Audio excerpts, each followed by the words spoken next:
뭐 아마 그럴 것 같습니다. 예.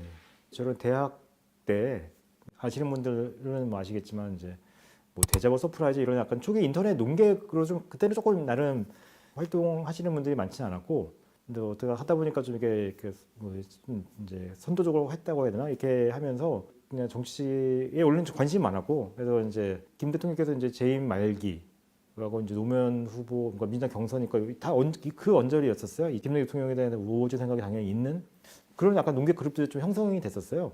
소위 친 DJ 성향이나 이런 것들이 그 정도까지는 아니었던. 어쨌든 이제 그렇게 활동을 했을 때 하고 저희가 뭐 서프라이즈라는 사이트가 이제 노무현 대통령 당시 이제 그 대선 뭐 승리하고 할 때 상당히 조금 이제 문화적 트렌드가 겹쳐가지고 좀 유명했죠. 한동안 좀 각광을 받고 좀 부각이 됐었어요. 친 DJ 성향 강한 뭐 이런 사람이다라고 다들 생각했던 거였는데 뭐 제가 그때나 지금이나 이렇게 좀 이렇게 크게 얼굴 변한 건 없는데 그래도 이제 좀 애띤 그 당시 이제 사람들 봤을 때는 좀 그런 게 보이니까 저 사람이 맞아? 뭐 이런 식의 했던 기억이 나요. 그때부터 지금 한 30년 가까이 좀 지났는데 지금도 이제 그러니까 뭐랄까요 대통령 관련된 어떤 이제 일을 하게 된 지는 뭐 20년 가까이 넘었죠. 이제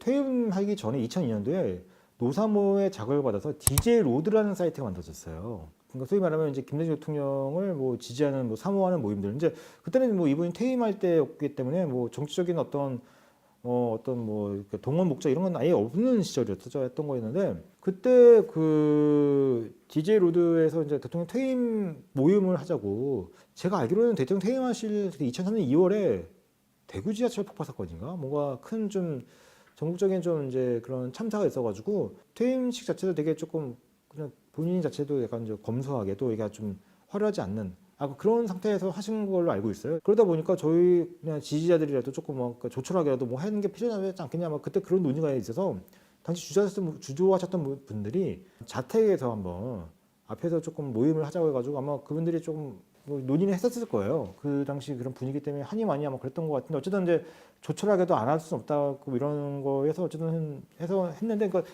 이제 취임식 끝나고 이제 퇴임 대통령이 오시는 거잖아요 자택으로. 그래서 처음 이제 자택에 모인다고 하길래 저도 이제 찾아가 봤는데 가까이서 본 게 그게 처음이죠. 지근거리에서.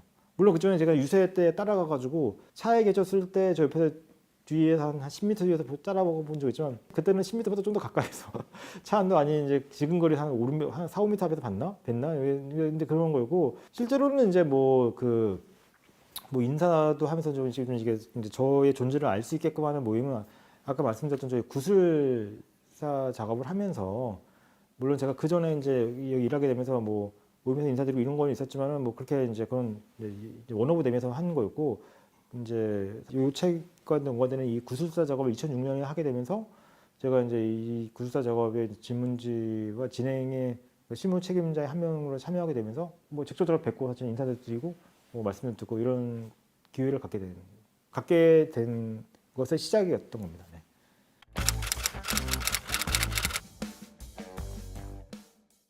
저희 관심이 사실 그냥 김대중 인물에 관심이 다 있었기 때문에 하필 저희 이 김대중 도서관 여기 지금 있는 건물 이 김대중 도서관이 연세대학교 부속기관으로 2003년 11월에 개관을 한 겁니다.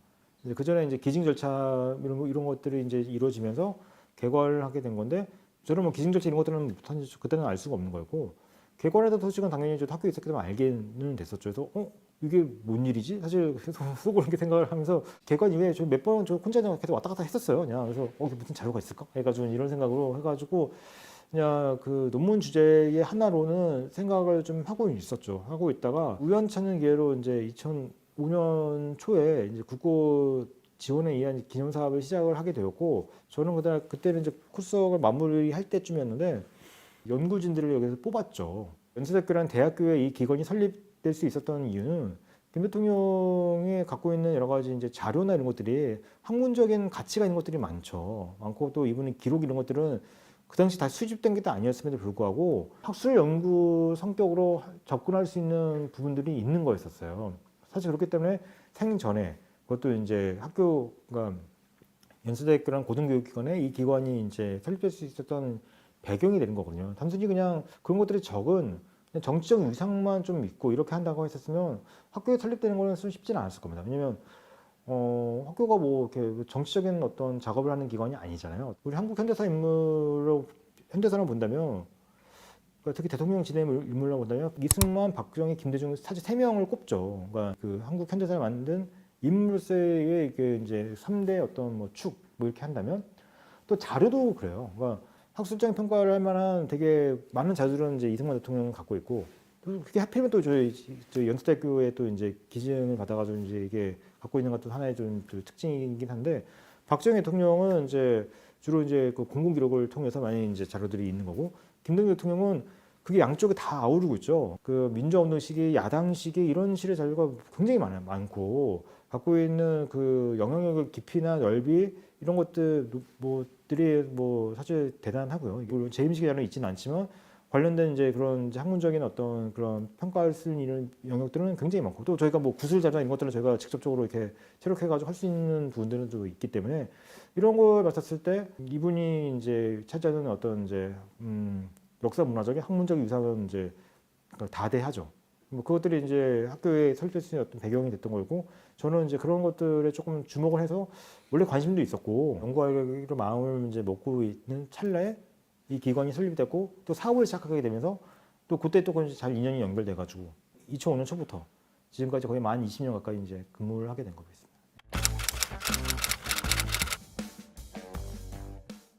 처음에는 이게 웬 떡이냐? 잠깐만. 논문 주제만으로 해서 자료를 활용할 수 있는 것만으로도 사실은 전문 연구자가 되려고 하는 사람들에게 있어서 연구 주제를 뒷받침할 수 있는 자료의 취업, 특히 박사학위 논문은 그게 굉장히 어려운 일이거든요. 사실 그게 가장 큰 난관이에요. 주제 선정과 자료 두 가지만 되면 그 다음에 본인이 그 다음 단계는 쓰는 건데 뭐 그런 건데 저는 이제 이게 자료 연구까지 연결되다 보니까 처음에는 좀 뭐라 할까 좀 이게 갑자기 웬일이지? 그래서 되게 뭐 그런 어떤 뭐 싱숭생숭한 마음, 약간 좀 들뜬 마음 이런 걸로 해서 굉장히 초반에 열심히 일을 했습니다. 구술 작업도 많은 준비를 했고 저희가 대통령께 말씀드려서 본인이 이제 생애 마지막 작업으로 사실 생각하셨던 거였고 그래서 저희가 진행할 때 저희가 질문지를 미리 해서 드렸거든요.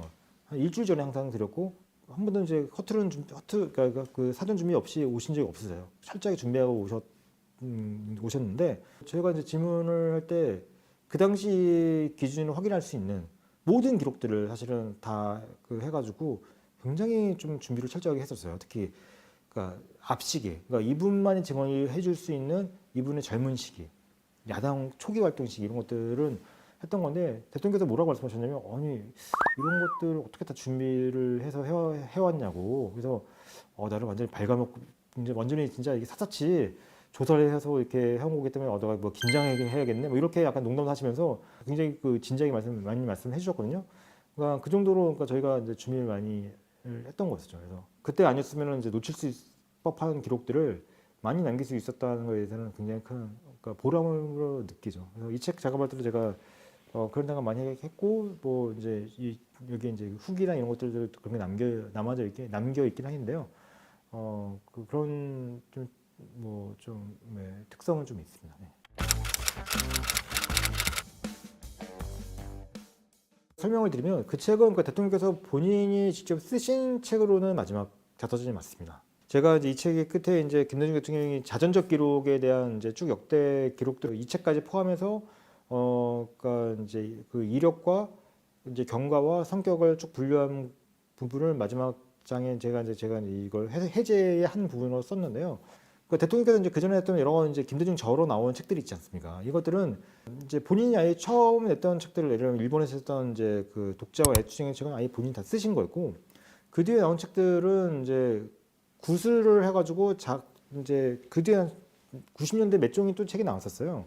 그때는 이제 본인이 구술을 하거나 이렇게 한 것들을 그러니까 전문 작가가 조금 이제 덧붙여 살려붙이면 본인이 나중에 확인을 해가지고 그러니까 이분이 뭐 그냥 자기 이름 나온 거를 맡기고 이러지는 않으시죠. 다 확인해가지고 이제 본인 저로 해서 책을 이제 내신 거고 마지막에 했던 김대중 자서전도 사실은 마지막 비슷한 형태로 했던 거였죠. 그래서 김대권 원장께서는 이 작업에 걸 포함해가지고 그 외에 방대한 여러 가지 내용들을 이제 다 이제 덧붙여가지고 대통령이 추가적으로 말씀하신 거 이런 것들을 뭐 이런 것까지 이제 정리해가지고 이제 기초 작업을 했고 대통령께서 최종 확인을 해가지고 책을 내게 된 거였고요. 이거는 순수하게 본인의 구술로만 남겼던 이제 그런 그 텍스트를 저희가 이제 윤문과 편집을 해서 낸 거기 때문에 좀 많이 다르죠. 하고 또 한 가지는 대통령 사후 15년 후에 냈잖아요. 해에 냈기 때문에 대통령 확인은 사실은 이제 이거를 본인이 이제 한 게 아니고 또 이 책은 유일하게 문답식으로 구성되어 있어요. 다른 책들은 대통령의 그러니까 문답으로 구성된 책은 없습니다. 그러니까 다 이제 그러니까 본인이 이제 그 전에 90년대 냈던 책 중에서도 예를 들면 NHK 일본 NHK 방송과 매퇴 이렇게 이제 진행해가지고 했던 것도 이제 본인이 인터뷰를 해가지고 그걸 NHK 출판사가 이제 그걸 바탕으로 해가지고 이제 약간 풀어 써가지고 하고 대통령께서 좀 확인해가지고 낸 책이 있거든요. 그래서 그렇게 나와 있던 책이 있지만 처음부터 아예 문답으로 구성된 책은 이 책이 유일해요. 또 한 가지는 뭐 자연스럽게 이 책에 대한 성격이 나오게 되긴 하겠는데 뭐 이 책은 처음부터 행전에 남길 수 있는 마지막 기록을 남긴다는 목적으로 처음부터 자료를 그러니까 그 자료 체록의 목적을 뒀던 거였습니다. 이 육성 기록 자체는 그래서 원래 자서전 자체만 목적을 한 건 아니죠. 그렇기 때문에 어떤 특징이 있냐면 그 앞시기 그러니까 대통령 재임 이전에서도 특히 김대중 대통령만이 증언할 수 있는 어린 시절, 그다음에 청년 시기, 그다음에 야당 초기 활동 시기 기록이 그러니까 훨씬 더 많아요. 그러니까 어떻게 보면 대통령의 전 생애의 그 비중을 놓고 본다고 한다면 사실 대통령의 기록이 더 그러니까 비중은 되게 또 더 클 수도 있잖아요. 그러니까 영향력이 훨씬 크기 때문에 하고 그래서 자서전도 실제로 구성은 대통령 한 권, 대통령 이전 한 권 이렇게 되어 있잖아요. 근데 저희는 오히려 앞시기 내용 부분이 훨씬 더 많아요. 왜 그런가?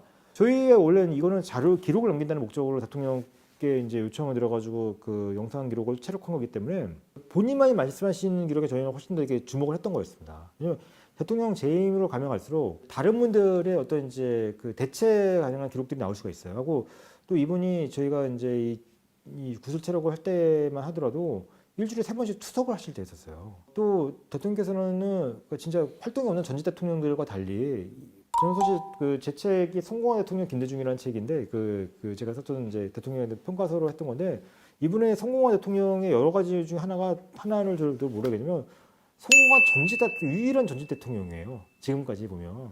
그러니까 이분은 전직 대통령으로서 그러니까 그 활동도 성공적이었죠. 왜냐하면 뭐 국내적으로 워낙 그 명망 있는 분이셨기 때문에 또 그 해외에서도 계속 초청도 오고 언론에서도 계속 이제 인터뷰 요청도 오고 강연 요청도 있고 하다 보니까 퇴임 때도 그러니까 소위 말하면 한 가지가 아니셨어요. 계속 이제 그 요청이 많아가지고 아마 이분이 건강만 허락하셨으면 더 많이 활동하셨을 겁니다.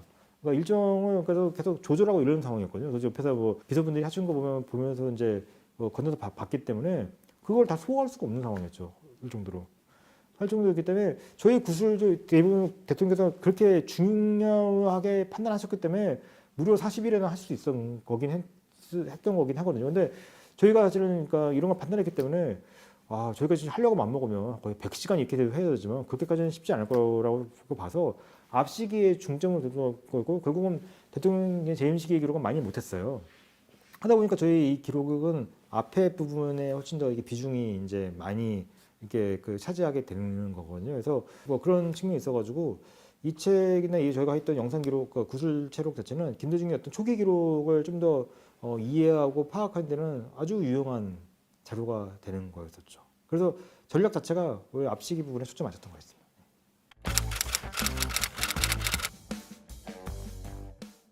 8절 이상이 거의 반 이상이 되고요. 재임 시기도 이제 대통령께서 뭐 포괄적으로 말씀하신 것들은 저희가 다 잘 살려가지고 넣을 수는 있었고요. 대통령 재임 시기 외교안보 분야는 좀 많이 했었어요. 특히 좀 약간 이제 본인의 관심도 많으셨고 했기 때문에 그 부분은 재임 시기 중에서 특히 저희가 좀 더 집중적으로 많이 좀 해서 그 기록은 많이 남아 있거든요. 그래서 그 관련된 좀 에피소드 이런 것들은 많이 남아 있죠. 그래서 뭐 부시와 일화라든지 클린턴, 뭐 그때 이제 평양 방북과 관련된 내용들은 뭐 딴 데서도 많이 말씀하시긴 하셨지만 좀 더 되게 디테일하게 이렇게 깊숙이 말씀하시는 내용들은 많이 있어서 그런 내용들은 이제 그 많이 반영되어 있긴 하고 어쨌든 주로 뭐 이제 50년대, 60년대, 70년대 이런 부분들에 대한 내용들은 특히 영상 기록으로만은 저희만 남아 있는 것들이 굉장히 많은 거죠. 네.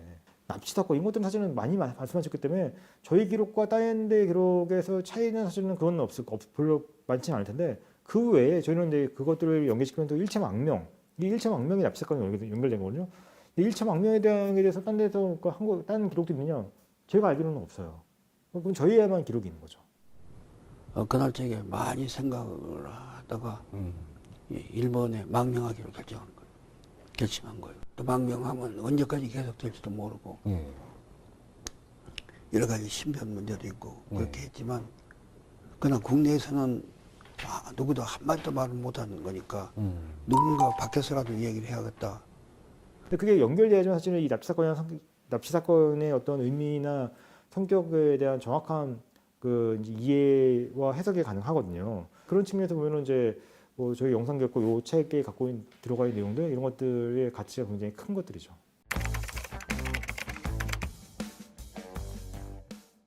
그러니까 이게 아마 1회인가 2회인가 될 텐데 처음에 이제 그 하이도 목포 이럴 때 하셨을 때 그러니까 저희가 이제 당연히 이거는 개인사 관련된 아버님 어머님 당연히 여쭤볼 수밖에 없는 주제였고 그 고향에 대한 기억 이런 것들에 대한 여러 가지 이제 것들을 이제 질문을 했었었는데요.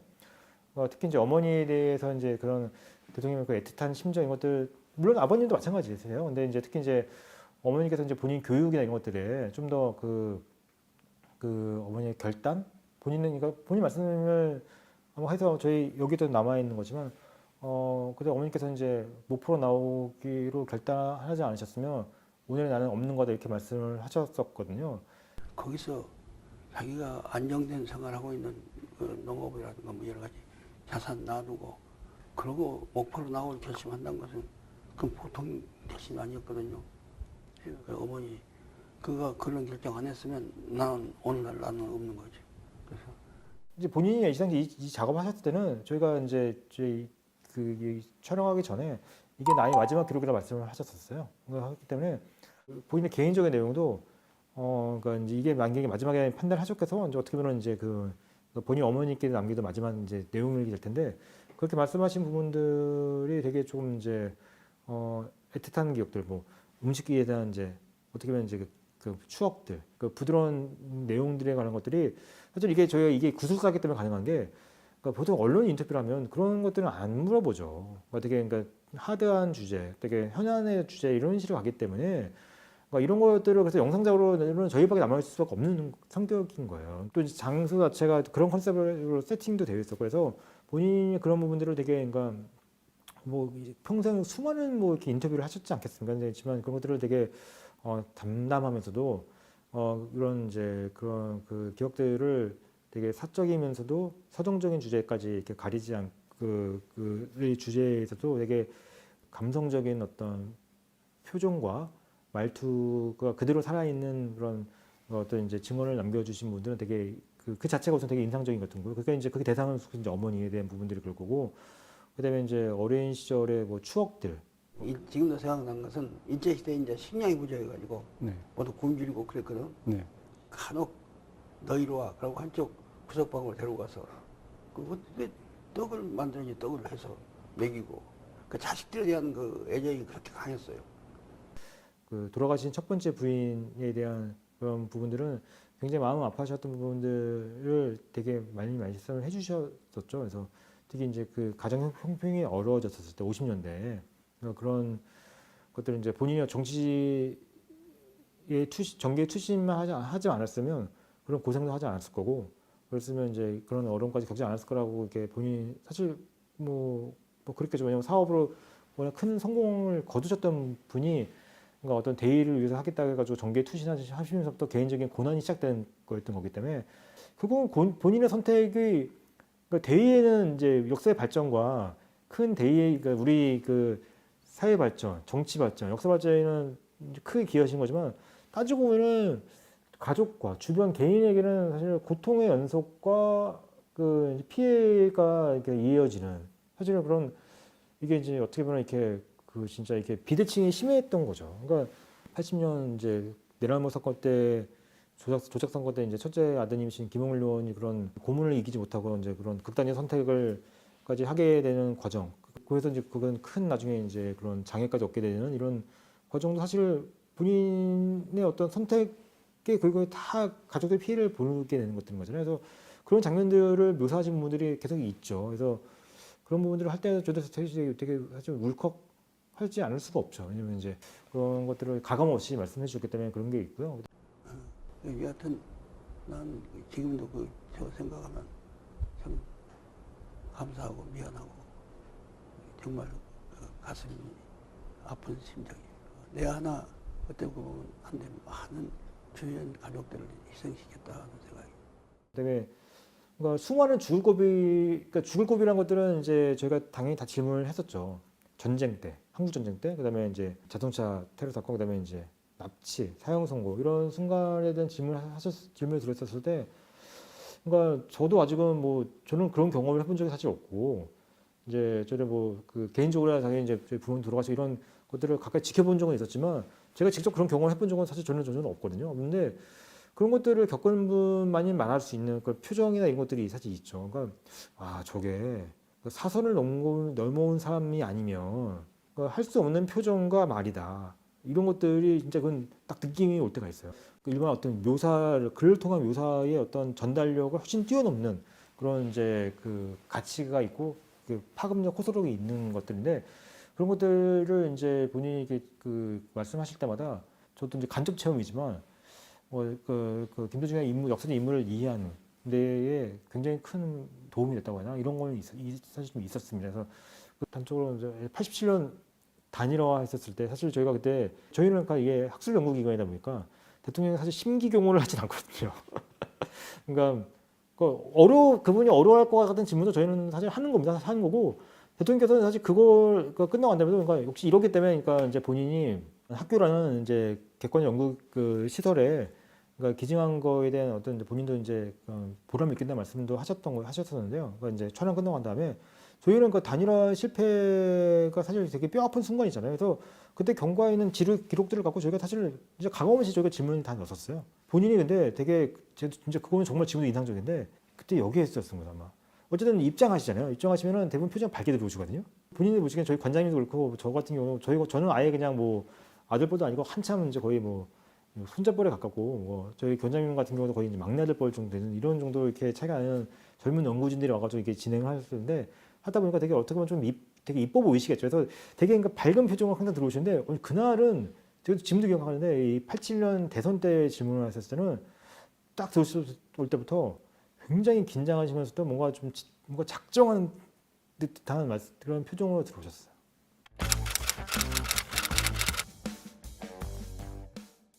그게 되게 지금도 인상이 남는데 사실은 그 단일화한 데 있어서 본인 책임도 있는 거 아니냐 사실 그런 것들을 저희가 가리진 않았거든요. 우리가 노골적으로 하진 않았지만 그때 이런 것들의 어떤 이제 쟁점이 무엇이고 여기에 이런 것들이 혹시 좀 이제 오류가 있지 약간 그런 것들의 뉘앙스는 깔려 있는 이런 질문을 저희가 사실 가리지 않고 했었었는데 어쨌든 대통령께서는 이제 사실관계 측면 다 밝혀주셨죠. 밝혀주셨고 이번에 이제 이거를 한번 정리하겠다라는 각오로 사실은 해서 대통령께서 볼 수 있는 뼈아픈 정치적인 과거로 평가받을 수 있는 부분은 사실 그때의 단일화 결과적인 실패. 본인은 이제 해명과 그러니까 본인의 소명은 하긴 다 하셨지만 그래도 그런 걸 감안하면 나라도 그래도 양보를 그냥 일방적으로 하는 게 맞았었는데 하지 못한 부분에 있어서는 뭐 본인도 이제 책임을 느낀다 이런 류의 말씀을 하셨잖아요. 기록을 남기셨고 저희에도 마찬가지로 남기셨는데 그러니까 그런 부분들을 하셨지만 그 경과에 대해서는 조목조목 설명을 해주신 분들이 되게 인상 깊었습니다. 나한테는 후보도 좋지만 당수만 갖게 되면 그것도 받아달라. 그래서 내가 그렇게 하겠다고 그랬어요. 그런데 이 상수정 쪽하고 얘기를 해가지고 와서 나한테 와서 얘기했는데 나중에 상수정 측에서 그걸 거절했어요. 후보는 당수도 다 같이 해야 한다. 그래서 일이 어려워진 거예요. 그리고 또 하나는 김대중이가 대통령 후보 되면 공산당이라고 해서 군부가 쿠데타한다. 그렇게 양보할 수 없다. 이런 말이 나왔어요. 그게 내가 그 소리 듣고 사실 상당히 화를 냈어요. 우리가 군부 반대해서 독재 반대해가지고 6월 항쟁을 했는데 이제 군부 무서워서 우리 후보도 마음대로 못 낸다. 그것이 굴복하면 나는 공산당이라는 것이 되지 않냐. 이게. 그때 말씀의 취지는 그것이죠. 어쨌든 이제 그러니까 김영삼 후보 측에가 한치의 양보도 없는 부분에 대한 어떤 잘못된 부분을 지적을 하시고 특히 이제 군 비토론 많이 알려진 부분이지 않습니까? 그래서 그걸 한 부분은 본인은 그 부분에서는 약간 이제 정당성의 위기를 느꼈다는 말씀이 되게 이제 이분이 그냥 일방적 양보를 해야 한다는 어떤 의견도 본인이 청취했음에도 불구하고 또 단일화를 하지 않으면 위험할 수 있다는 것들을 본인이 모르지는 않으셨고 했지만 왜 끝까지 그냥 고하셨는가에 대한 판단하는 거에 있어서의 단서를 저는 일찍 해석할 수 있는 단서였다고 생각이 들더라고요. 그 부분은 되게 좀 그러니까 이분의 그 87년 대선 때의 선택은 굉장히 역사적으로 그러니까 어떻게 보면 이제 두고두고 나중에 이제 그러니까 해석이 이루어져야 될 부분이잖아요.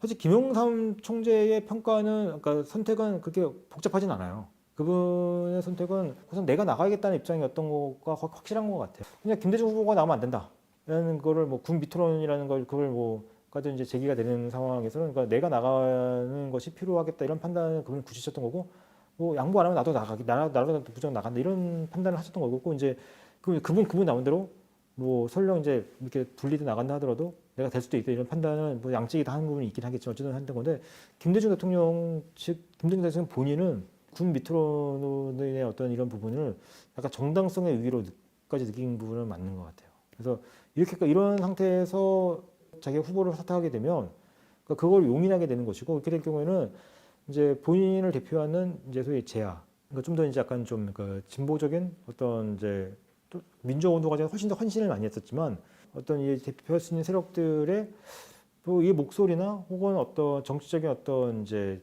그런 지분 이런 부분들이 과연 담보될 수 있겠는가 이런 거에 대한 상당한 좀 뭐랄까 좀 부정적인 전망까지 하시면서 궁극적으로 같이 가기 어렵지 않나 이런 판단을 하셨던 것 같더라고요. 그 판단에 대한 해석은 결과는 어쨌든 결국은 이제 대선 패배로 이루어졌기 때문에 그래서 대통령께서는 결과적인 사과를 하겠다는 측면은 그런 논리에서 나온 것 같긴 해요. 당시에는 그런 것들을 다 감안하면서 위험할 수도 있겠다는 것도 당연히 않았던 것 같고 예. 그런 부분들이 여기는 잘 나와 있습니다.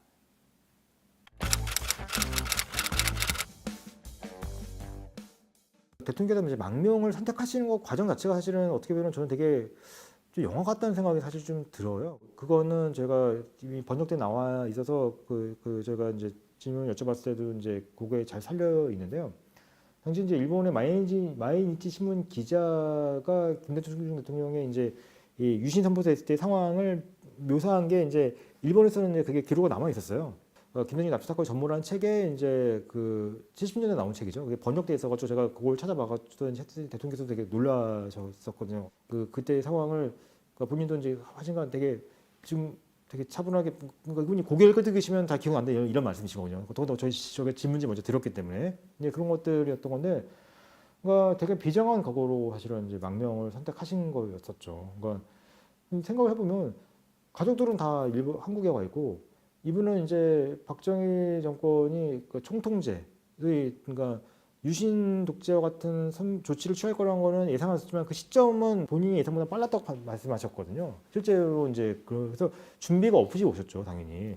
그러니까 여비도 없었고, 그러니까 수중에 그러니까 사실은 이제 활동할 수 있는 자금도 부족했고, 그러니까 아무런 준비 없이 그러니까 원래는 이 병 치료차, 의문의 교통사고, 그러니까 테러로 의심되는 사건에 그러니까 다리 치료를 하기 위한 목적으로 사실 이제 오시는 거였고, 근데 여기에 또 연결적인 말씀드리면 저는 이 다리 이 치료차 일본으로 이제 대통령께서 왔다 갔다 많이 하셨었거든요. 이제 저는 그때 그게 다른 자료에서는 이게 이유가 안 나왔었어요. 왜 많이 가셨을까? 그래서 일본이 아무래도 의료기술이 그때 당시는 더 나으니까 그래서 가지 않았을까 정도로 추정했던 거였는데 대통령께서 여기서 뭐라고 말씀하셨냐면 정권이 한국에서 치료하면 무슨 음모를 할지 모르니까 그래서 간 거예요, 일본.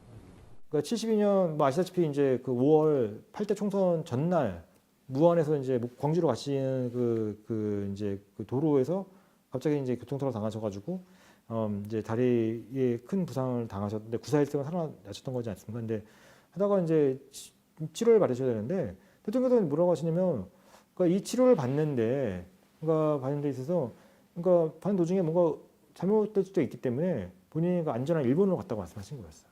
거기서 이제 확인됐던 거였거든요. 그래서 일본으로 가게 되는 배경을 알 수가 있게 됐던 거였는데, 그러면서 이제 여러 번 가시다가 이제 72년 12월 11일에도 망명 이제 그때는 이제 유신 선포되기 직전이었던 건데 그때가 뭐 이제 여러 번 갔을 때 중에 이제 한 번이었던 건데 받고 돌아오시려고 했던 거였지만 이제 유신 선포 소식을 들으시고 본인은 이제 망명 선택을 하신 건데 어쨌든 그 말씀드렸던 그 묘사했던 그 이제 마일지 신문 기자의 그런 이제 그 어떤 증언 기록을 통해서 이제 그걸 제가 질문 드렸을 때 대통령께서 이제 그때 상황을 비감 있게 비장감 있게 그 설명을 해주신 거죠.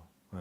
쉽지 않은 선택이었지만 이대로 도가게 되면 아무도 유신 반대에 대한 그 목소리가 나오지 않게 될 것이고 결국은 보면 유신 선포에 대한 뭐 거의 합의가 되어 있는 것처럼 그러니까 자기라도 반대의 목소리를 내세워야지만 균열을 낼 수 있다 이런 내용을 말씀하신 거였어요. 이거는 좀 역사적 평가를 할 부분이 있는 게 제가 그 1차 망명을 말씀드리는 이유가 뭐냐면 되게 이분의 활동에 되게 빛나는 순간 중에 하나인데 그만큼 덜 조명받고 있어요. 이게 왜 그러냐면 김대중 대통령의 10월 18일 날 도쿄에서의 유신 반대 성명이 국내외에 있어서 유신 반대 1호 반대 운동이에요. 그러니까 유신이 10월 17일 날 국가 비상 조치를 통해서 비상계엄이 선포되면서 나오게 되지 않았습니까? 18일 날 바로 다음 날 이 반대 성명이 나온 거는 김대중 대통령이 유일했던 거였어요. 이 사태의 성격을 간파하고 한치의 지체도 없이 이제 이거를 하신 거였는데 그 표정이나 이런 것들이 지금도 되게 인상에 남죠. 그게 아마 본인으로서 그게 쉬운 선택이 당연히 아니었을 거고 사실 김대중 대통령은 어떻게 보면 이제 수많은 그러니까 끊임없는 위기와 끊임없는 어떤 결단의 연속으로 이루어진 삶을 살아왔던 분이시잖아요. 그때 망명, 그러니까 사실은 이제 그 귀국 거부와 망명 반유신, 그러니까 투쟁 선언도 그 중에 하나였을 거라 생각이 사실 들어요. 되게 빛나는 순간 중에 하나고 그만큼 또 위험한 순간 중에 위험이 시작되는 어떤 선택의 자발적인 선택에 의해서 이루어진 순간 중에 하나였겠죠.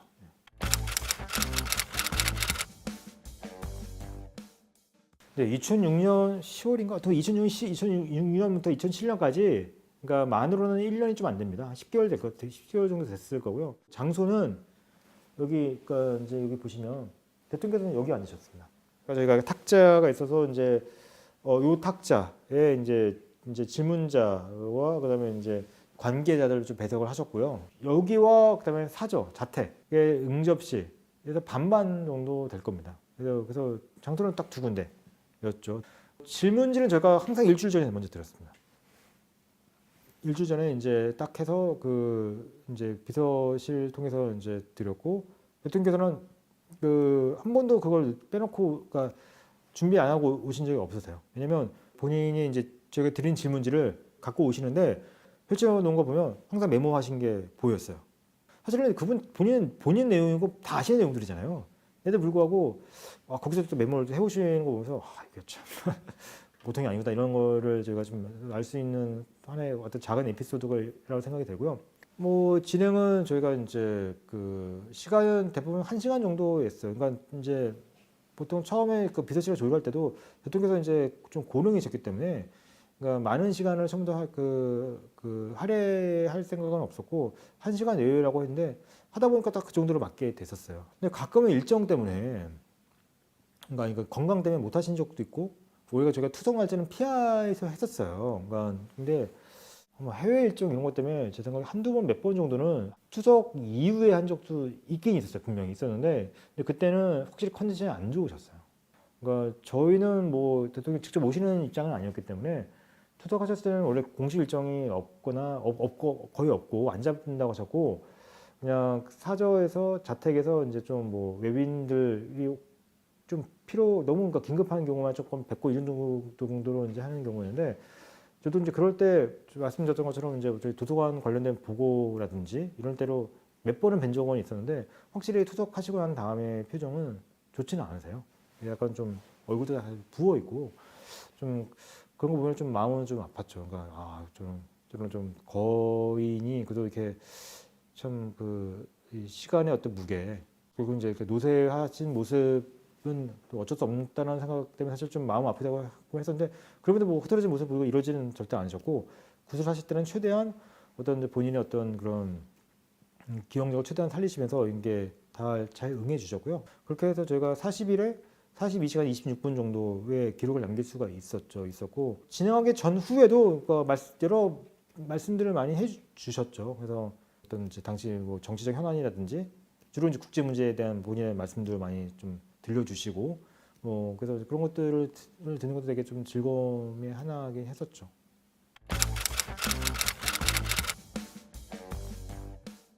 질문지는 제가 주도적으로 다 짜서 저희 이제 당시 관장님 이렇게 해서 확인 좀 보완하고 해가지고 이제 그러니까 질문지 작성을 제가 주도했고 그렇지만 뭐 제가 질문지 짠 거는 어쨌든 초안 형태로 해서 유상현 관장님과 같이 이제 그 보완해가지고 완성하는 형태로 해서 드리는 방식을 했고요. 진행은 유상현 이제 연세대학교 교수께서 당시 관장이셨는데 진행을 더 많이 했습니다. 전체적으로 보면 한 2대1 정도? 2배 정도 더 하셨을 거고요. 그분이 이제 다른 일정이 있거나 이걸 했을 때는 제가 진행하고 또 주제에 따라서 제가 좀 할 수도 있어서 하고 저는 옆에 이제 배석 그때는 제가 옆에 배석을 하고요. 그래서 이런 식으로 이제 그 교차해서 진행을 했고요.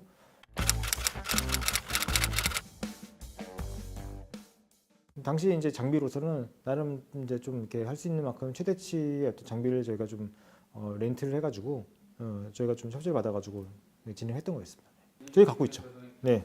네. 그래서 제가 뭐 부분적으로 어떤 이제 필요한 상황이 있으면 공개를 좀 하고 있는데요. 이제 이 책이 나와서 제가 이제 계획을 잡아가지고 저희가 준비한 영상들은 순차적으로 다 공개할 계획입니다. 네.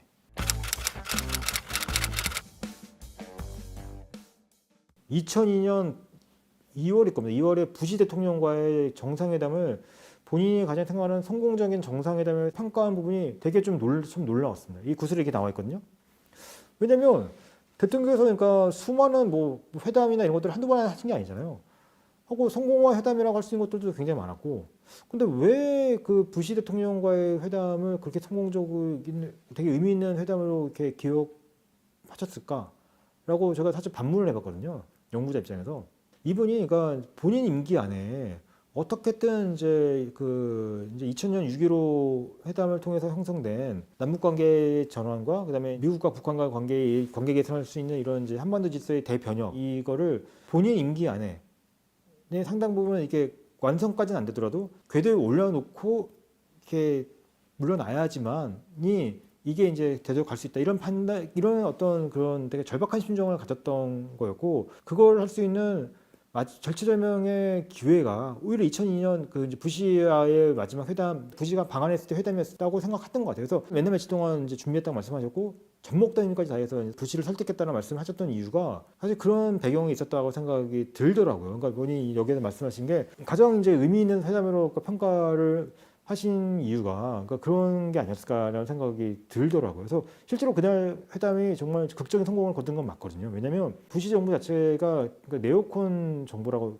많이 알려져 있지 않습니까? 그래서 2001년 특히 이제 3월에 처음 이제 그 워싱턴 가가지고 디스맨 하면서 이제 굉장히 이제 모욕적인 어떤 그런 것까지 받으시면서 부시 정부의 어떤 그런 냉랭한 이런 것들을 이제 경험을 하시면서 사실 이제 대통령께서 절치부심을 하셨거든요. 이 또 여기 구슬에 나와요. 그날 나한테 대해서도 상당히 무례하게 태도를 취했어요. 부시하고 첫 번째 대면인데 그렇게 예의에 벗어난 짓을 하더라고요. 내가 그때 그렇게 당하면서 속으로는 그래 봤자 결국 내가 반드시 다시 되돌려 온다. 내가 속으로는 그렇게 결심했어요. 그러니까 여기 참 본인의 어떤 집요함과 이 좌절하지 않는 것들이 나오는 게 내가 이걸 잊지 않겠다. 언젠간 되돌리겠다. 이라는 말씀을 하신 거 보고 이분은 그러니까 절대로 이게 흔들리지 않는 분이구나. 그러니까 되게 굉장히 충격적인 상황에 불구하고 매몰되거나 좌절하거나 이런 게 없구나.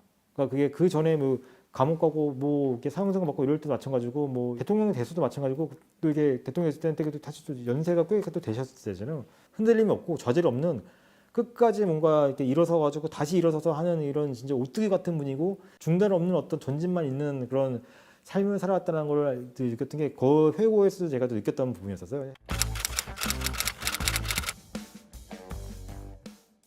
이분이 그래서 하려고 했던 게 굉장히 사실 놀라워요.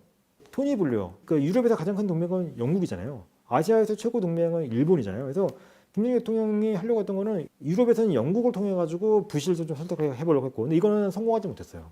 블레어를 통해서. 블레어가 여기에 관심이 없어가지고 안 되고. 근데 일본은 성공했잖아요. 일본은 어떻게 성공했냐? 그 고이즈미가 사실은 이제 뭐 야스쿠니 침에서 선배고 해가지고 사실은 되게 긴장 관계가 있었잖아요. 한일 관계가 다시 오부치 이렇게 잘 되다가 오부치 총리가 갑자기 이제 과로를 별세하신 바람에 어쨌든 이제 고이즈미가 이제 해가지고 그러는데 고이즈미가 되게 좀 약간 좀 독고대 약간 강성파 이렇게 나오고 뭐 야스쿠니 침사 참배 이런 얘기도 나오고 하면서 되게 이제 한일 관계 경색되는 이런 상황들이 좀 전개가 됐었거든요. 근데 김정일 교수는 그건 그거고 고이즈미와의 어떤 이제 정상회담을 이제 한일 월드컵을 이제 그 뭐야 어떤 이제 그런 이제 이유를 통해서 회담을 많이 하면서 고이즈미를 자기 우군으로 만들어요. 그래서 고이즈미 나중에 평양을 가지 않습니까? 그래서 그때 부시 행정부를 굉장히 놀랐거든요. 미국의 어떤 되게 뭐 영향을 많이 받는 이런 외교 전략을 쭉 해왔던 일본이 방북을 하는 것 자체가 그러니까 미국 당시 네오콘들의 입장과는 안 맞는 거였거든요. 그래서 이건 결국은 김대중 대통령의 아주 작품인 거예요. 그러니까 한일 우호 연대를 통해 가지고 그런 부시 네오콘 정부의 어떤 그런 것들을 우회하는 이런 외교 전술을 보여줬던 거였어요. 그래서 이게 이제 2001년부터 쭉 축적된 한일 관계, 그러니까 고이즈미 총리와의 어떤 이제 관계의 어떤 그런 진전을 통한 창조적 외교력을 보여준 부분들인 건데 이렇게 할 정도로 사실은 이제 이런 그런 한국이 할 수 있는 외교적 자산을 활용해가지고 이렇게 그 이제 미국을 어떻게 설득하는 건 설득하는 거고 약간은 좀 우회적 압박할 땐 압박하고 이런 식의 외교력을 보여줬던 거고요. 근데 거기서 이제 설득하는 거의 핵심은 부시 대통령이었던 거죠. 그러니까 김정일 대통령 보기에는 부시 대통령 본인은 그렇게 완전 네오콘의 경제사 사람이 아니었다고 본 거였었죠. 그러니까 실제로는 거기에 뭐 체니, 럼스펠 이런 아주 쟁쟁한 네오콘들이 있지 않습니까?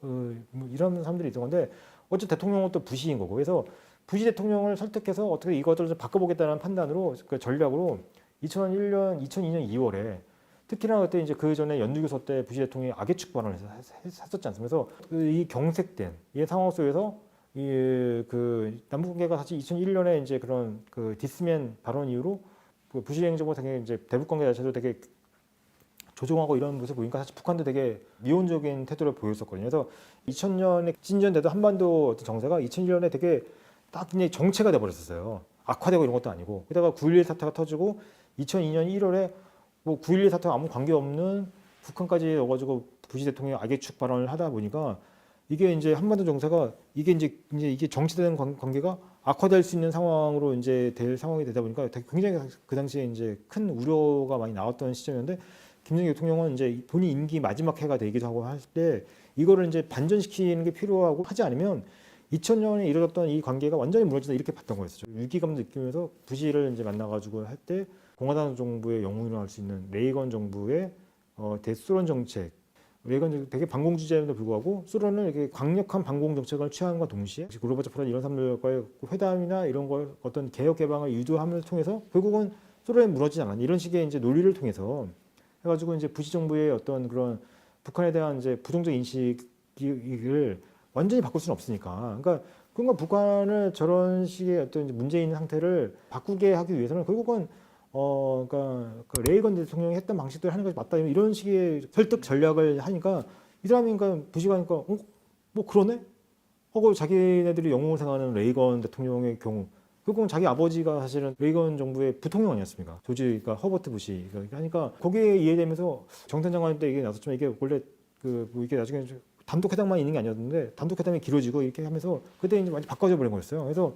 김정일 대통령이 이제 그 여기에 나오면은 I 어드마이 유라고 했나? 그래서 그러니까 나는 이제 그 디스맨이라고 했던 사람이 그러니까 이제 김정일 대통령 나는 이 사람은 이제 뭐 존경하다 이런 식의 표현도 하게 되고 특히 여기 이제 그날 만찬 때 이뤄도 되게 되게 놀라워요.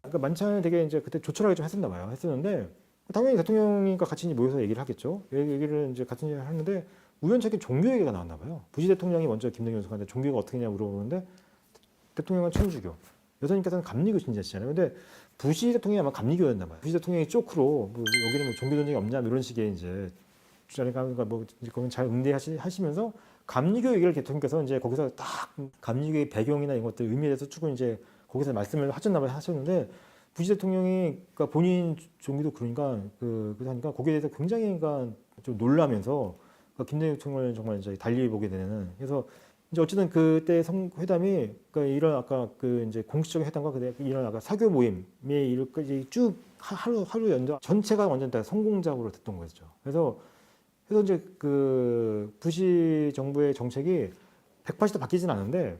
그러니까 이게 처음에 완전 이게 악해축으로서 이게 경색될 수 있는 걸 봤던 것들이 그건 없었고 오히려 이제 룸이 열렸던 거였어요.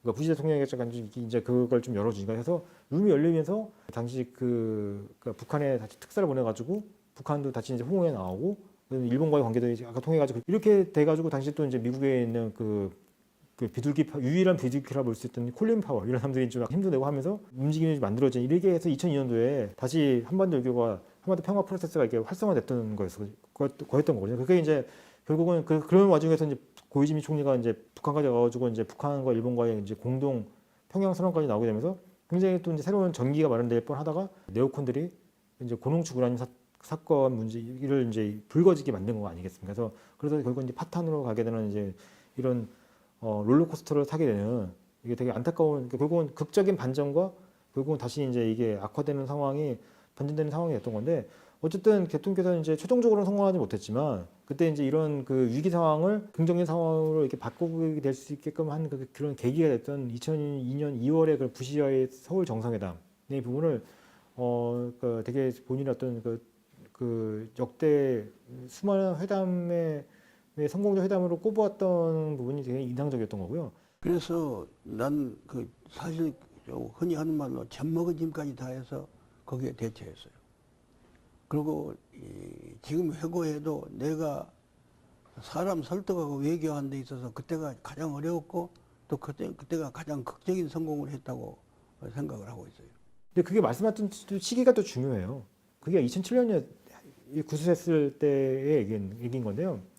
이때가 왜냐면 2005년에 9.19 공동성명이 나오다가 바로 이제 그 BDA라고 방콜레타 아시아 문제 요건으로 해가지고 사실 또 그 북미 관계가 다시 또 경색되거든요. 하다가 2006년 가을에 이제 중간 선거를 부시 행정부가 지면서 네오콘들이 그때 이제 다 물러나게 돼버려요. 그래서 다시 이제 결국은 그때서야 이제 부시 행정부 정책이 북한에 대한 좀 이제 그런 대화 국면이 이제 조성되면서 이제 2007년에 좀 상황이 이어지게 되거든요. 하다가 이제 또 한국의 정권이 바뀌고 하면서 다시 또 결국은 그냥 도돌이표가 된 건데 김 대통령이 2007년에 했을 때는 이제 이대로만 가면 다시 뭔가 상황이 잘 될 수 있다 이런 식의 약간의 조금의 좀 뭐라 그럴까요 좀 그 희망 섞인 어떤 기대감이 있었을 때였었어요. 그러니까 하니까 본인이 이제 그 2002년 상황을 회고하시면서 똑같은 부시 정부였으니까 이렇게 이제 어려운 그 부시 행정부의 어떤 대북 협상에 대한 어떤 회고와 맞물리면서 그 말씀을 하셨던 거였죠. 하다가 결국은 2007년 말에 한국은 12월에 정권이 바뀌었죠. 이명박 정권으로. 그래서 2008년부터 한국 정부 자체가 이제 대북 강경책을 나가면서 부시 행정부는 뭐 클린턴 정부처럼 그렇게 막 그 이제 뭐랄까요 좀 한반도 평화 프로세스 이런 것들에 대한 철학이 깊은 데는 또 아니었고 또 관심 자체가 기본적으로 한반도보다는 중동에 관심이 많았고 또 한국 정부 자체가 어쨌든 뭐 이렇게 보조를 맞춰서 뭐가 나올 텐데 그렇지 않은 상황에서는 미국 정부가 주도적으로 이렇게 하기도 사실 어려운 것도 있고 이런 상황 맞물려가지고 2008년 상황이 악화가 돼버린 거지 않겠습니까? 그래서 2008년 12월부터 6개월 끝나버리게 된 건데 어쨌든 그런 상황을 대통령께서는 이제 쭉 그 보신 거였었죠. 어쨌든 부시와의 회담의 의미는 그런 차원에서 되게 중시하셨던 거였구나. 라고 또 이게 나중에 이게 구술은 2007년에 끝나기 때문에 그렇게 하겠지만 대통령께서는 2008년, 2009년 되게 뭔가 조급하시면서도 오바마 정부 들어와서 그러니까 뭔가 기대했던 부분들이 이루어지지 않고 이번에 오히려 이제 북한 문제에 관심을 안 두고 이렇게 하다 보니까 상황이 앞으로 되게 악화될 수 그런 개연성이 높다. 이런 것 때문에 되게 초조해하셨던 부분들이 2009년대 상황이었던 거죠. 네. 그 내용 당연히 여기 저희 구술에도 포함이 되어 있고요. 당시 상황에 대해서도 제가 질문을 당연히 드렸고 카터 대통령에 대해서 이제 그를 이제 그때 이제 내셔널 프레스 클럽 1994년 5월 12일입니다. NPC라고 하죠. 거기서 이제 처음에 이제 그게 저희가 이번 영상도 공개했는데요. 처음에 이제 기조 연설하시고 질의응답을 하세요. 그러니까 약간 여담인데 대통령께서 그러니까 영어를 그 영상 보면은 진짜 꽤 하신다는 걸 알 수 있어요. 그러니까 기조 연설은 준비된 원고가 있기 때문에 그나마 뭐 그럴 수 있지만 그 질의응답은 이건 아무 사전 준비 없이 그냥 현장에서 대응하셔야 되는 거거든요. 통역이 그러니까 도와주시는 분이 옆에 있긴 하지만 근데 대충 상의한다면 본인 말씀하시고 대응도 하고 하시도록 영어를 꽤 하신다는 걸 알 수 있었는데 여튼 거기에 나오기도 하는데요. 카터 대통령을 이제 북한에 보내는 이제 그 원로, 그러니까 국가 원로로서 이제 거기서 언급하시는데 이제 저희 이제 그 배경을 이제 설명해 주시면서 그 전날 통화하셨다고 말씀 주시더라고요. 카터 대통령은 이제 그하고 통화를 하면서 그러니까 이제 본인이 이제 그러니까 자신이 내일 MBC 가가지고 그러니까 이제 추천을 하려고 하는데 동의를 구하는 이런 내용들이 나옵니다. 나는 카타가 가서 협상하면 된다 이런 생각이 들었어요. 그때 여러 가지 이유로 판단해서. 그래서 그 내셔널 프레스 클럽에 연설한 전날 밤에 내가 직접 카타 대통령한테 전화를 걸었어요. 그래서 내가 그 좀 뭐 부족한 영어에도 불구하고 직접 얘기했어요. 그래서 내일 내가 이렇게 연설하는데 내가 거기에서 북한에 특사를 보내는 얘기가 나를 하겠는데 그때 질문을 하면 내 당신을 가도록 하겠다고 말하겠는데 그래도 괜찮냐 하고 물었어요. 카타한테. 그래서 카타가 좋다고 승낙을 했어요. 그래서 그 다음날 내가 했잖아요. 거기서. 제 기억에는 아마 그런 거죠. 그러니까 그게 본인 동의 없이 얘기할 수 없는 정도의 그 사안이잖아요. 그래서 더군다나 상대가 전직 국가 대통령, 미국 대통령인데요. 그래서 전날에 통화하셨다고 네, 그런 말씀을 하시더라고요. 그래서 그거에 대한 이제 사전 일종의 이제 정지 작업이 되겠죠. 그런 거 하시고 난 다음에 그 카드를 제안하신 거였었던 거죠. 네. 기뢰 지금 영화 김대중도 나오지만, 그러니까 그 봉두환 씨하고 대담 카풀, 데뷔 카풀인가요? 거기 일화가 아마 거기서 또 나온 걸로 알고 있는데, 저희 구스에서 그 말씀을 하셨어요. 근데 그 테드 카풀이 좀 먼저 만나자고 그래요. 가서 만나서 둘이 이 얘기를 하니까 듣더니 당신 영어 그만하면 우리 독자들이 이해하는데 어려움이 없겠다고 자신 가지고 하라고 격려를 하더라고. 예.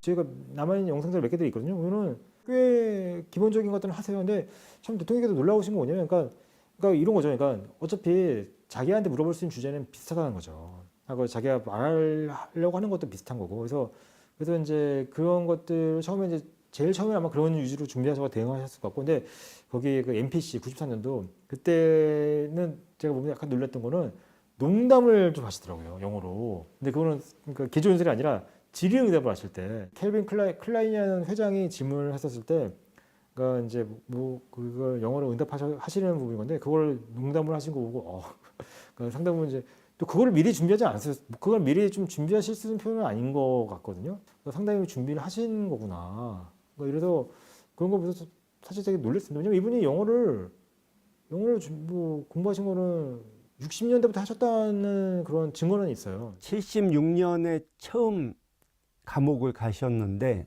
그때만 해도 영어를 잘 못하셨거든요.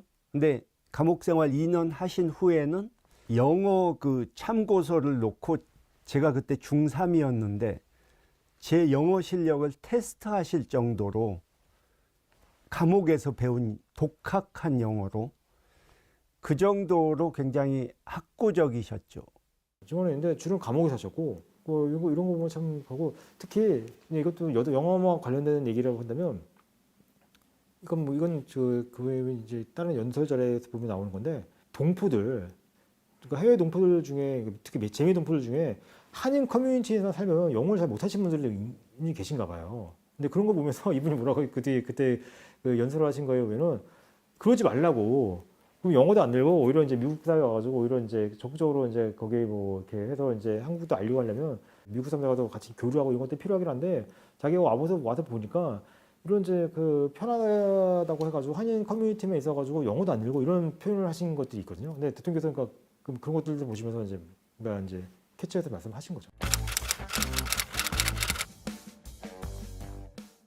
저희도 좀 더 확보를 해야 될 자료 중에 영어로 인터뷰하셨던 것 중에 특히 이제 연금 나가셨을 때 이 자료들이 이게 지금도 보면 가끔 좀 발견이 돼요. 저희가 수집한 자료 중에서 아직 저희가 다 이거를 아카이브 작업을 완성한 게 아니기 때문에 목록이나 이런 것들 어쨌든 좀 정리하다 보면은 뭐 이렇게 좀 깜짝깜짝 놀라는 것들이 있는데, 그 중에 한 가지가 미국에서 이제 녹화된 건데 그게 영어 인터뷰로 하신 거죠. 네. 근데 그걸 뭐 국내는 당연히 보도가 안 되죠. 당시 이제 독재정권 시절에 연금을 시킬 정도의 상황인데, 같은 연금을 시킬 정도는 차단시키겠다는 게 목적인 건데 국내에서의 언론 보도가 이루어질 턱이 만무하지 않겠습니까? 미국 언론은 그 당시 이제 독재정권에서도 이제 그렇게 막는 게 쉬운 건 아니었던 것 같더라고요. 그래서 이분들이 이제 와서 이제 한국의 상황에 대해서 이제 인터뷰를 하거나 이렇게 하면, 특히 이제 80년대는 이제 직접 아예 그 카메라를 들고, 이런 카메라가 아니고 어쨌든 전화를 통한 인터뷰 이런 것들은 그 자료들이 좀 은근 남아 있어요. 그래서 그런 거 보면 그때는 아예 영어를 진행하시는 것들이 있는 거죠. 결국은 이제 김 대통령께서 그 뭐 일본어 자체는 워낙 능통하신 거고, 그러니까 미국과 일본이 한국의 가장 큰 영향이고 특히 미국이지 않겠습니까? 그래서 영어를 그렇게 중시하시려고 하신 이유는 여러 자료도 확인되긴 하지만 본인도 말씀하셨고 우리의 그러니까 이제 민주화 세력의 입장을 그러니까 미국 주류 사회에 그러니까 제대로 전달해서 그러니까 최대한 그러니까 이제 그 우호적 입장으로 이끌어내게 하기 위해서는 그러니까 통역보다는 직접 말하는 게 아무래도 효과가 있고 특히 이제 그걸 이끌고 있는 이제 본인이 이제 그 얘기했었을 때는 아무래도 그러니까 통역을 통해서 전달한 것보다는 좀 더 호소력이 있지 않겠습니까? 그래서 이제 그렇게 하기 위해서 영어를 중시하셨던 거였죠. 그래서 이제 그 대통령께서는 이제 미국의 이제 주요 인사들에게 최대한 자신의 입장을 자기가 조금 영어가 조금은 떨어진다 하더라도 능통한 통역을 통해서 전달한 것보다 호소력이 있는 자신의 말을 통해서 말과 표정을 통해서 이제 전달하는 것이 훨씬 더 효과가 좋다라는 판단하에 조금 부족하더라도 최대한 영어를 하려고 하셨다 이렇게 말씀하시더라고요.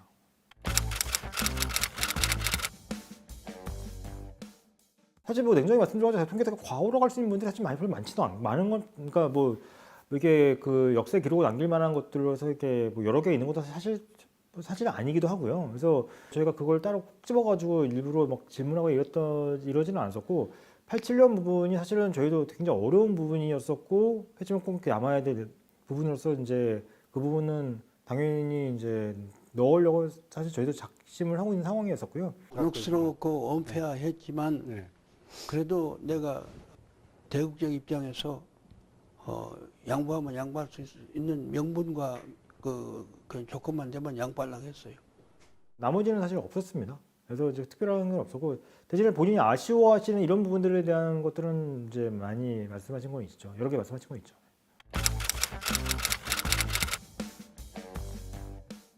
2000년 이제 그 부시 후보가 되면서 이 한반도 평화 프로세스라고 할 수 있는 본인이 꿈꾸셨던 남북 관계와 그다음에 이제 이 동북아의 평화 안정을 이뤄낼 수 있는 이 대전환의 결정적인 딱 한 마지막 포인트에서 이게 어떻게 보면 이게 고비를 못 넘고 그 도전과 응전의 과정을 이렇게 해서 계속 끝까지 했었지만 최종적으로는 결국 실패하는 과정 이 부분들을 말씀하셨을 때 그 표정이나 이런 부분들을 굉장히 아쉬워하실 수밖에 없죠 사실은. 북한 핵을 포기하고 미국은 북한의 안전 보장하고 주고받은 일을 해야 한다.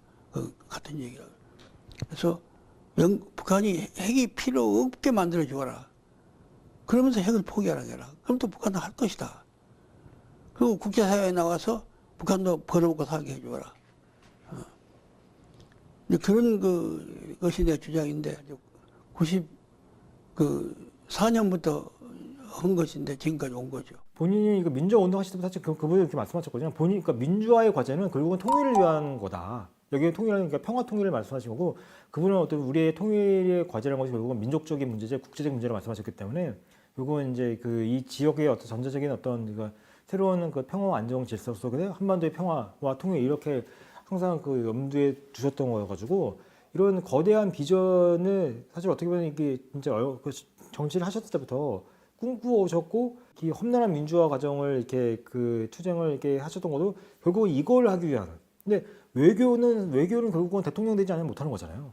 야당의 입장에서는 민관 외교로서 뭔가 그러니까 이제 영향력을 조금 확대하는 정도는 가능하겠지만 정책적 수단을 통해 할 수 있는 건 아니기 때문에 특히 외교는 공적을 본인이 끝내 본인이 하겠다고 판단하신 이유는 저는 사실은 거기에 따고 다시 판단할 생각은 들어요. 그러니까 이런 외교적인 문제, 남북관계 문제 이거를 그랜드 대변혁을 이룰 수 있는 그 현실적인 리더십과 어떤 비전을 갖고 있는 인물이 과연 김대중 대통령이 본인이 봤을 때는 자기 외에 있는가?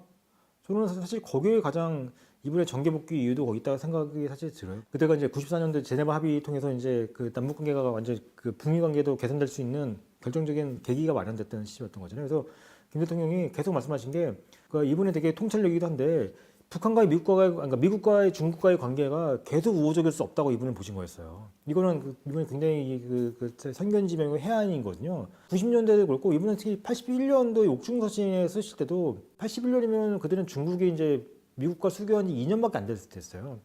뭐 경제로가 한 형편 없을 때고 아무도 중국 위협론이라는 걸 제기하지 않았을 때였죠. 그때도 그분이 뭐라고 말씀하시냐면 중국은 근본적으로 중화 대국을 지향하는 속성을 갖고 있기 때문에 이런 이제 근대화 그런 걸 통해서 완전 성공하게 되면 나중에 중화 대국을 지향할 것이 이런 식의 통찰력을 보여줄 정도로 굉장한 성견지명 보여주신 바가 있었죠. 그래서 90년대도 보면은 계속해서 이제 이런 말씀을 하시는 게 지금의 이제 미중 우호, 그러니까 냉전이 해체가 되고 미중 우호 관계가 그러니까 이어지는 이때 우리가 바로 이제 평화 통일의 단계로 넘어가야지만 하는 거지. 만약 이때를 놓치게 되면 나중에 국제 정세가 이제 바뀌게 되면 우리 영영 기회를 놓치게 되고 그렇게 될 경우에는 이 이제 분단을 통해 발생하게 되는 구조적인 어떤 이제 군사적 위기, 남북 간의 어떤 공동 발전하는 길을 영영 잃게 될 것이다. 이런 식의 그러니까 희망과 어떤 이제 어떻게 비관적 전망을 동시에 내놓으셨거든요. 그렇기 때문에 지금 우리가 하루빨리 이 이제 그 탈냉전의 기운 속에 탈냉전의 어떤 상황, 미국과 중국이 이 우호 관계에 있는 이 시점에 어떤 기회를 놓치지 말고 우리가 빨리 북한의 관계도 개선해야 되고 이런 이제 중국과 일본 이런 질서 자체를 바꿔야 된다 이런 말씀을 하셨던 게 사실 거기에 있었던 거였거든요. 그래서 이분이 아마 정계 복귀를 하신 것도 사실 저는 거기에 있다고 사실 봐요. 구술 프로젝트라는 것 자체가 그당 저희가 처음 할 때만 하더라도 국내에서 딴 데 한 데가 있었을까 싶을 정도로 굉장히 생소한 일이었습니다. 저희가 이제 2005년대부터 이제 시작을 하고 대통령은 2006년부터 하게 된 건데, 근데 대통령께서는 기록의 중요성 이것들을 너무나 명확히 처음에 설명드렸어요. 이제 바로 이해를 하셨고, 또 한 가지는 이제 이것이 저희가 또 설명을 그 당시 했을 때는 이런 영상 자료가 지금이야 이제 조금 다 이렇게 크게 그 인식하기 어려울 수는 있겠지만 나중에 문화 콘텐츠로도 활용되고 궁극적으로 다큐멘터리 영화, TV에도 해당되잖아요. 하고 영화로도 활용될 수 있습니다. 이렇게 제가 분리시켜서 말씀드렸었는데 대통령께서 딱 그때 그 기억나는 거는 맞는 얘기라고. 그러니까 나를 소재로 한 영화를 하려면 몇 개가 나올 수 있을 거라고. 그런 말씀은 몇 번 하신 적이 있으셨어요. 그래서 그런저런 이제 말씀하시면서 흔쾌히 바로 동의를 해주셨거든요. 이건 해야겠다고. 그래서 영상 기록 남기는 게 중요하고 또 한 가지는 이제 대통령께서는 재임 때도 사실은 문화 대통령, 사실 우리나라 한류의 기원 아니겠습니까? 한류의 기원이신 거고, 제가 사실 지금 이제 최근에 그 문화 관련된 좀 글을 준비하고 있어가지고 다시 한번 더 자료를 많이 좀 보고 있는데 정말 탁월할 정도로 이 문화에 대한 인식은 정말 놀라우신 분이세요. 90년대부터도 앞으로의 시대는 영상 콘텐츠 시대가 될 거. 사실 이제 그런 딱 이유에 말씀하시면서 본인이 지식 정보와 문화를 함께 항상 이렇게 양대축으로 강조를 하셨거든요. 그래서 또 문화에서 또 이제 영상 콘텐츠, 특히 그래서 이제 뭐 그 당시 여기 TV에 관련된 거라든지 영화 관련된 지원 이런 것들을 했을 때 항상 그런 말씀들을 계속 이제 본인이 강조하셨는데 지금 보면 다 맞는 말씀이신 거죠. 그래서 이런 것들이 이제 세계가 맞물리는 게 지금 어떤 유튜브 콘텐츠가 될 수 있는 걸 테고 본인이 만드신 이 이제 이게 구술 자료 이런 것들도 나중에 그렇게 활용될 수 있을 거라는 것들을 이제 저희가 이제 기획 단계에 말씀을 드렸어도 본인이 바로 동의하시고 본인 나중에 그런 말씀들을 하시더라고요. 그래서 그 사람이 연세 그러니까 되게 많으신 분이시지만 웬만한 사람들보다 혹시 감각도 세련되시고 되게 선진적이시다. 그래서 이분이 예전에 항상 그렇지 않습니까? 이제 정치하셨을 때 뭐 삼김 퇴진론 나오고 삼김 뭐 퇴진 뭐 또 이런 얘기 많이 나오고 하셨을 때 이 대응하시는 논리가 그 약간 유머 섞인 말씀이겠지만 나이가 많다고 무조건 감각에 노쇠한 건 아니다. 뭐 이런 이렇게 노회하게 맞받아치면서 나는 뭐 나이가 많긴 하더라도 그 인식이나 비전 이런 것들은 오히려 더 지금 젊은 사람들 못지 않다 이렇게 그 설득력 있게 설명해 주신 부분이 있었는데 이런 것들이 딱 아까 말씀 문화고 이 자료에 대한 거를 이해하셨을 때 바로 드러나는 부분들이었어요. 그래서 말씀하신 게 되게 신선했던 신선하게 기억이 남아 있었는데 지금 생각해보면 되게 총찰력 있는 말씀이신 거죠. 우리가 사실은 이제 그때서부터 어떻게 보면 이제 문화가 이제 세계로 뻗어나가게 됐던 거고 거기는 그 기반은 그건 김대중 대통령 시절의 이 지식 정보와 기술과 이 문화 콘텐츠를 강조했던 이런 것들이 맞물려 가지고 한류의 어떤 융성, 한류의 붐 이런 걸 만들어냈던 거지 않습니까? 만들어냈던 거지 않겠습니까? 사실 그런 것들이 굉장히 놀랐고 또 한 가지는 대통령께서는 저희 구술할 때도 말씀을 하셨던 부분들이 그러니까 우리나라의 어떤 문화의 창조력을 민주주의 이 역동적인 민주화의 힘을 통해 굉장히 강조를 하신 바가 있으세요. 우리가 갖고 있는 이제 이런 문화적인 저력, 특히 현대 우리 그 문화적 저력은 전통적으로 우리가 갖고 있는 여러 가지 이제 중국에 동화되지 않으면서 살아왔던 것들을 쭉 언급하시면서도 현대에 와서는 우리의 민주주의가 이제 피나는 어떤 이런 노력과 굴하지 않는 어떤 이제 이런 희생을 마다하지 않는 이런 정신 속에서 되게 역동적 과정을 통해서 이제 이렇게 만들어온 그 과정이었지 않겠습니까? 그래서 그거를 대통령께서는 어떤 문화적 창조력의 근원이라고 말씀을 하시더라고요. 그것이 결국은 우리 이제 그 한류 문화 융성의 하나의 이제 그 정신적인 기반이라고 말씀 주셨어요. 본인이 이제 그 문화적 정책으로 하셨던 부분들은 그대로 있는 거고 우리 어떤 문화적인 저력에 관련된 부분은 그렇게 말씀 주셨는데 최근에 어떤 이제 노벨 문학상 받으신 것도 어떻게 보면 우리 그 5.18이라든지 4.3이라든지 그 한국 현대사의 이런 이제 그런 과정을 문화적인 어떤 창작을 통해서 이제 이렇게 발전시켜낸 결과이지 않겠습니까? 그게 이제 세계의 어떤 쪽으로 이렇게 인정받은 부분들인 거고 이런 것들 결국 김대중 대통령이 말씀하셨던 그런 것과 다 되게 맞물려 있다라는 생각이 들어서 책 작업할 때도 느꼈던 거지만 결국 문화에 대한 이분의 인식 이런 것들이 콘텐츠 기획을 했을 때도 바로 그냥 수긍하시고 응해주시고 그래서 결국은 지금 역대 대통령 중에 이런 영상 기록 갖고 있는 사람은 김대중 대통령이 유일해요. 앞으로는 뭐 어떻게 될지 모르겠지만 현재까지 유일하거든요. 그래서 그런 부분들이 그러니까 그 이분의 어떤 이제 선진적이면서도 문화를 되게 중시하고 기록을 중시하시는 것들을 중시하시는 어떤 본인의 어떤 해안과 뭐 이런 것들의 어떤 결과가 아닐까라는 생각이 듭니다.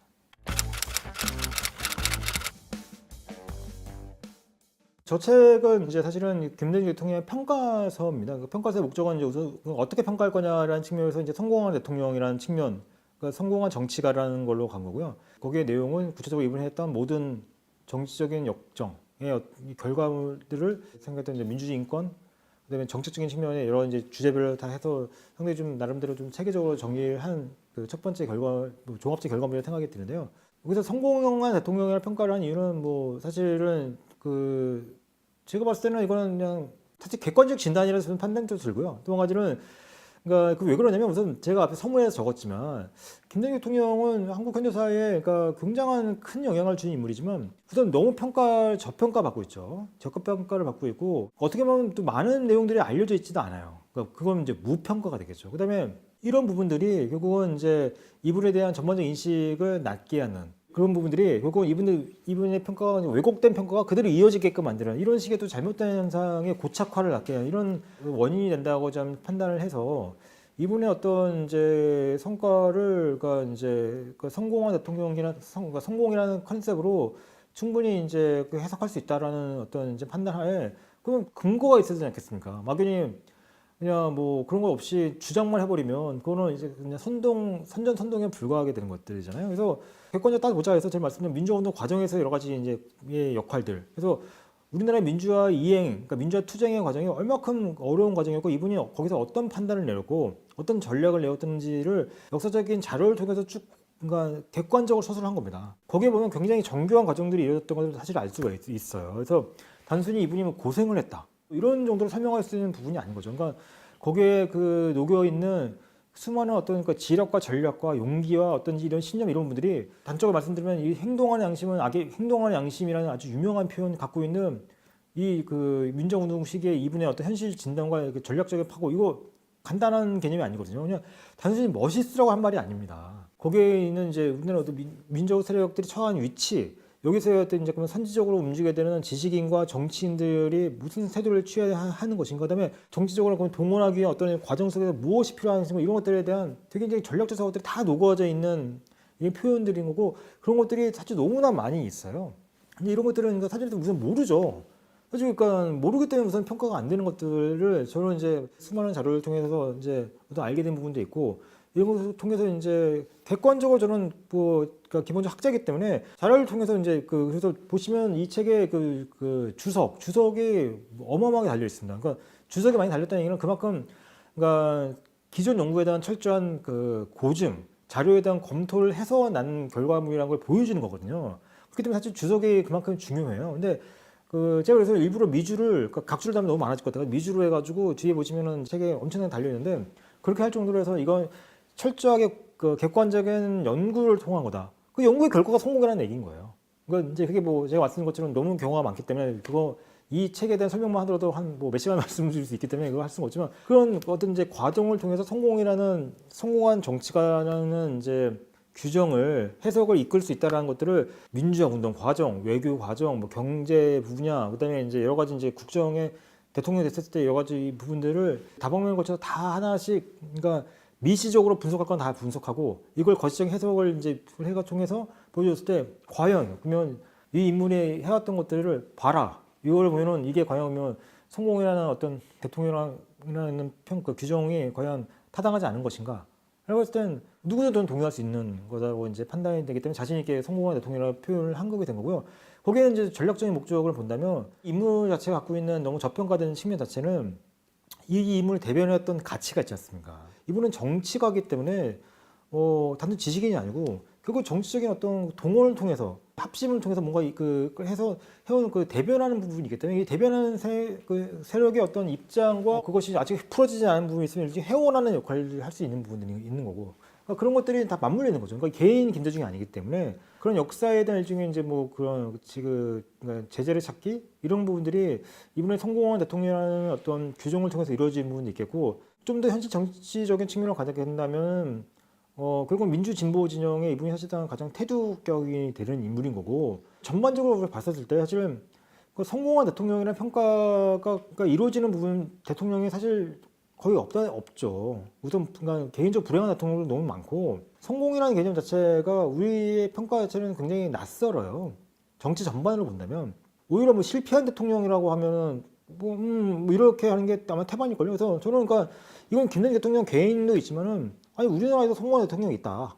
이건 정치 전반에 대한 어떤 이제 문제 의식을 환기하는 목적도 있었던 거였죠. 그게 이제 김대중 대통령을 딱 해서 한 거겠지만 아니 그러니까 감정을 빼놓고 보면 이분은 성공한 대통령이 아니라고 볼 수 있냐면 이분이 성공한 대통령이면 우리나라에도 성공한 대통령이 있는 거다. 하고 그런 거를 이제 제가 이제 해서 이제 좀 정리를 한 거였었죠. 뭐 다방면에 걸친 어떤 이제 우리의 정치 문화, 정치 담론에 뿌리박혀 있는 뭐 되게 뭐 통념화되어 있는 실패한 대통령의 실패 이런 것들에 대한 좀 인식의 전환 자체를 좀 이제 의도한 뭐 그런 어떤 목적이 깔려 있는 거죠. 네.